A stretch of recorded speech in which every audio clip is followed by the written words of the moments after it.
Welcome, Eric Pratt, to the OSD conference in 2016. We're in Berlin. My name is Toby Dobler, and it's a pleasure to be able to interview you today. Eric Pratt is the co-developer of the mechanical link concept, and first of all, I would like to explain to us how you define the mechanical link LMO. Mechanical link est on va dire une approche ostéopathique originale qui est basée sur les concepts traditionnels de l'ostéopathie, qui a été développée au départ par Paul Chauffour dans les années 70. L'idée principale du lien mécanique ostéopathique, c'est de faire un diagnostic ostéopathique le plus précis possible, basé sur les lésions, les fixations, les dysfonctions que l'on peut trouver. Donc nous mettons beaucoup l'accent sur un examen systématique, méthodique, de toutes les structures que l'on peut aborder, que ce soit aussi bien les structures les plus connues comme l'ostéo-articulaire, le crâne, le viscère, et puis d'autres choses comme les nerfs, les artères. Donc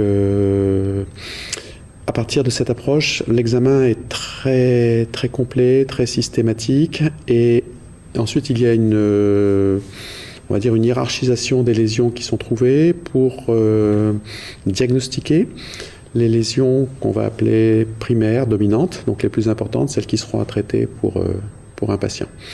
Voilà. Donc les techniques sont assez originales, puisqu'on n'utilise que des tests en tension pour apprécier l'élasticité des différentes structures. Donc ça, c'est notre outil de diagnostic. On fait des tests en balance pour hiérarchiser les différentes lésions que l'on a pu trouver. Et le traitement se fait par une technique particulière qui est le recall.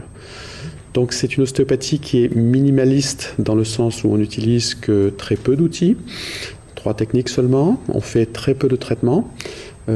Par contre, le focus, l'accent est mis sur l'examen qui doit être le plus détaillé possible du patient.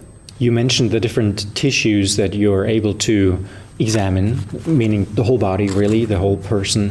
And I know there has been some development of which areas you use LMO in. Could you also speak about the development over the last more than 30 years of the concept? What has changed? What has stayed the same? Au départ, avec Mechanical Link, on reprenait les éléments de l'ostéopathie classique qui étaient connus, la colonne vertébrale, les lésions articulaires, le crâne, et on analysait en fait ces éléments avec la méthode particulière du lien mécanique. On s'est aperçu par la suite qu'il y avait d'autres champs d'application qui nous échappaient. Et puis, à force de recherche, parfois d'intuition, parfois de connaissances, d'expérimentation clinique, nous nous sommes aperçus que, par exemple, certaines lésions étaient négligées, voire mal connues du tout en ostéopathie, comme les lésions de ligne de force intra-osseuse, qui sont des rigidités sur les lignes de contrainte, le diastasis articulaire, ce qui se traduit par une hypermobilité, donc très difficile à traiter en général pour les ostéopathes qui préfèrent traiter les restrictions de mobilité. Donc comment s'adresser à un diastasis articulaire? Nous avons été les premiers à nous adresser aussi au système vasculaire, spécialement le système artériel, depuis plus de 20 ans, le système nerveux. Voilà, donc en fait, tout en gardant les mêmes principes de base de la méthode, c'est-à-dire les tests en tension et la balance inhibitrice pour le diagnostic, le recall pour le traitement. Donc la méthodologie ne change pas, mais les champs d'application, les découvertes nous permettent d'aller de plus en plus loin dans l'exploration du corps humain. Okay. Now, you have used concept and approach as words to describe the LMO. Do you see LMO as one method amongst others, or one model amongst others, or do you see it more as a development of osteopathy? How would you classify it, or how would you compare to other approaches within osteopathy? C'est une excellente question. Je pense que le lien mécanique n'est pas une méthode différente de l'ostéopathie, ça c'est clair, ce n'est pas une méthode à part.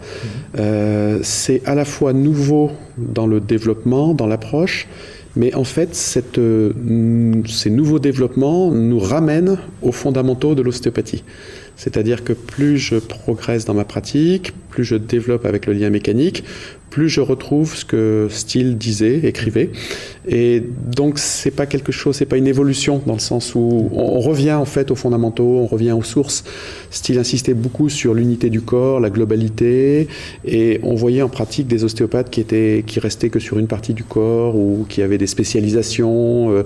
Et avec le lien mécanique, on retrouve ce concept de lésion totale, de globalité, de travailler sur les différents niveaux du corps, de rester sur un diagnostic purement ostéopathique, c'est-à-dire de ne pas utiliser le diagnostic médical a fortiori, a priori, d'utiliser d'autres outils physiothérapiques ou médicamenteux. J'ai vraiment l'impression de retrouver l'essence de l'ostéopathie. Donc c'est à la fois un développement, mais je pense surtout un approfondissement, une actualisation de ce qui nous a été donné avec Steele. Okay. In the past, LMO has been taught as a postgraduate course, but over the last few years, it has been integrated into a full-time course, both in Berlin at the OSD and in Hamburg. And do you see that as a good development? I would say you must, because you agreed to it being taught to our students, but do you think LMO should be taught early on, or do you think there should be a first understanding and a first the first experiences should be there with patients until people learn it? Mm-hmm. Donc clairement, c'est en Allemagne que l'enseignement en temps plein a commencé le plus rapidement, depuis quelques années. En France, ça commence aussi, mais on a déjà un peu plus de recul en Allemagne, donc ça c'est une bonne chose. L'expérience est assez concluante, c'est-à-dire que le lien mécanique étant basé sur quelque chose de très concret, la palpation, le repérage des points testés, les tests d'élasticité étant des tests qui sont fiables, qui sont reproductibles. Quelque part, c'est un très bel outil pour un jeune ostéopathe pour commencer, pour se familiariser avec la structure du corps humain. Et à ce jour, nous sommes très très surpris des résultats, c'est-à-dire que les jeunes qui ont eu la chance d'avoir le lien mécanique ostéopathique dans leur formation, dans leur cursus, ont une palpation très remarquable, avec des diagnostics qui sont très justes et de façon très rapide. Donc pour l'instant, nous sommes plutôt très très surpris et je pense que le lien mécanique sera appelé à se développer dans l'enseignement en formation initiale et que ça sera très complémentaire avec les autres approches, hein, bien sûr, il n'y a pas d'exclusivité, et ça, je pense que ça peut apporter beaucoup dans la pédagogie et dans l'éducation en ostéopathie. Okay. Now, this conference is about the autonomic nervous system and trauma. How can you approach trauma or maybe also more the emotional components or psycho-emotional components of trauma within LMO? Would you say you have a direct approach to that? En fait, quel que soit le motif de consultation du patient, que ce soit une suite de traumatisme ou un problème émotionnel, problème divers, nous considérons toujours le patient dans sa globalité. Avant le traumatisme, le patient avait certainement d'autres déséquilibres qu'il faut prendre en cause. Donc il n'y a pas de traitement spécifique pour le traumatisme. Il y a toujours un examen du patient dans sa totalité. Et les lésions qui vont ressortir seront prises en considération, elles seront traitées, elles seront hiérarchisées et traitées. Et on pourra trouver à la fois des suites du traumatisme, comme d'autres problèmes plus anciens qui auront été réactivés par le traumatisme. Les choses sont tellement complexes qu'on ne peut pas avoir un protocole de traitement pour telle ou telle affection. On est obligé de considérer chaque patient comme un cas unique et l'examiner et très simplement traiter là où sont les dysfonctions, là où sont les lésions. Donc il est clair que dans le traumatisme, le système ostéo-articulaire peut être en première ligne, le système nerveux peut être en première ligne, ça peut être le système viscéral, ça peut être le système vasculaire. Donc il n'y a pas de solution ou de traitement tout fait pour un traumatisme. Je pense qu'il faut prendre du recul et aborder très clairement le patient comme il se présente et avoir un traitement adapté à ce qu'il est. Osteopathy has been recognized in different countries in the EU. How do you see that development? Do you see positive aspects mainly, or do you see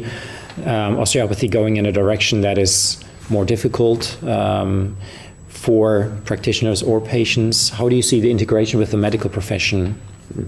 La situation est très différente d'un pays à l'autre, bien entendu. Donc, je vais rester sur ce qui se passe en France. Donc, en France, au départ, l'ostéopathie était complètement illégale. On aurait pu voir ça comme quelque chose de négatif. Et en fait, pour les Français, c'était très stimulant parce que quand c'est interdit, on cherche à le faire quand même.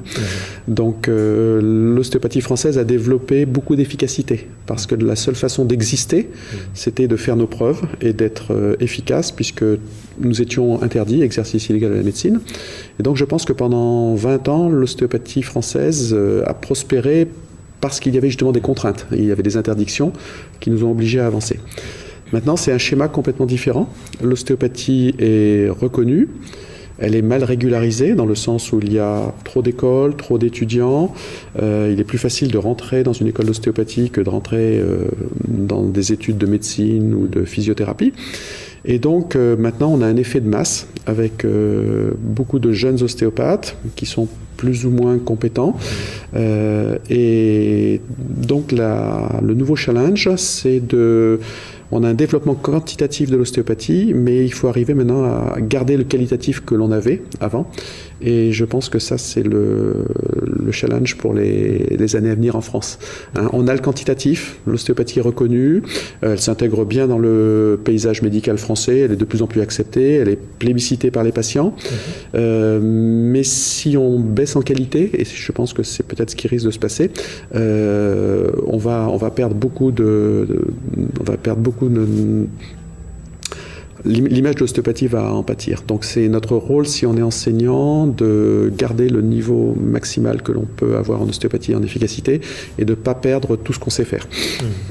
Now with that being recognized, there was more academization, as we call it, and more research has been done. Is there areas of research that you would say you find very important for osteopathy? Is there research in certain areas or certain approaches that you say this is where we should go?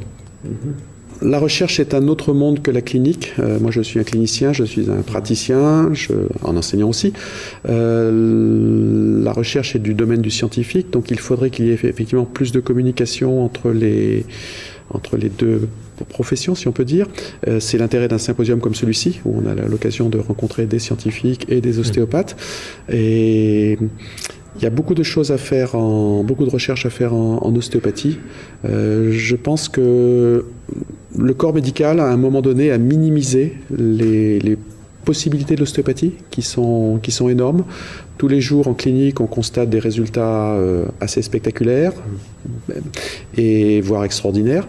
Et bien sûr, ce ne sont que quelques cas et il faut arriver à émettre des hypothèses, à avoir un modèle expérimental pour valider nos résultats. Voilà, donc ça, j'ai envie de dire, c'est aux chercheurs, aux scientifiques de nous proposer leurs services. Et puis, bien sûr, nous, on sera très heureux que le travail que l'on fait soit validé, reconnu scientifiquement.